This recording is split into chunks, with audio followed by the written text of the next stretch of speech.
بسم اللہ الرحمن الرحیم۔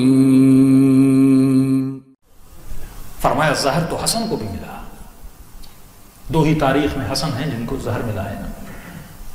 جو زہر امام حسن کو دیا گیا وہ اتنا خطرناک تھا کہ پیتے ہی مولا کے جگر کے ٹکڑے باہر آئے تھے۔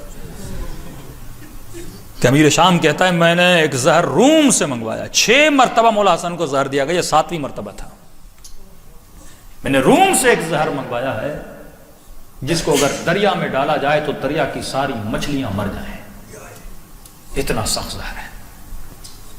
باہر والوں نے دیا لیکن حسن پہ اتنا اثر نہیں ہوا، اب گھر کے اندر والوں کو ڈھونڈا۔ دشمن بڑی باریک بینی سے اہل بیت کو دیکھتا تھا،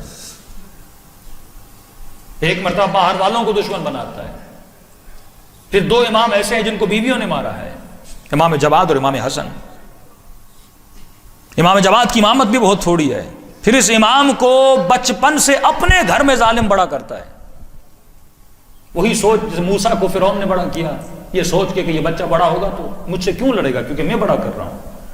اسی سوچ سے امام جواد کو اپنے گھر میں بڑا کیا، اپنے استاد امام پہ رکھے کہ اگر اس کی مینٹلٹی میری ہو گئی ہے، میری سوچ پہ چلے گا، بڑا ہو کے میری روش پہ چلے گا، پھر ہم تو کہیں گے اہل بیت تو ہمارے ساتھ ہے نا۔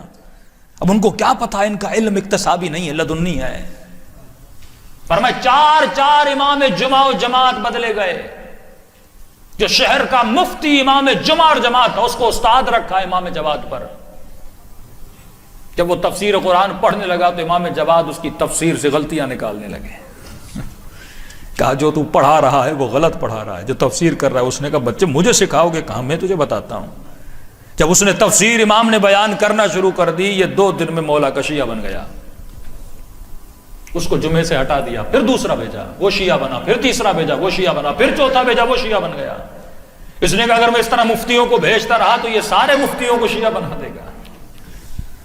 ان حالات میں اہل بیت نے تبلیغ کی۔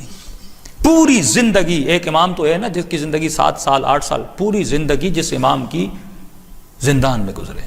یہ گھر نہیں تھا، یہ زندان تھا۔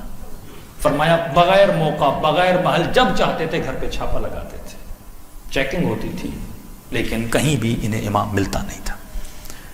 پھر دشمن نے آخر میں ایک حربہ ڈھونڈا کہ اس کا بچہ ہمیں مل تو نہیں رہا، اب ہم اس کو ماریں گے تو یہ تو ممکن نہیں کہ باپ مر جائے اور بیٹا نہ نکلے۔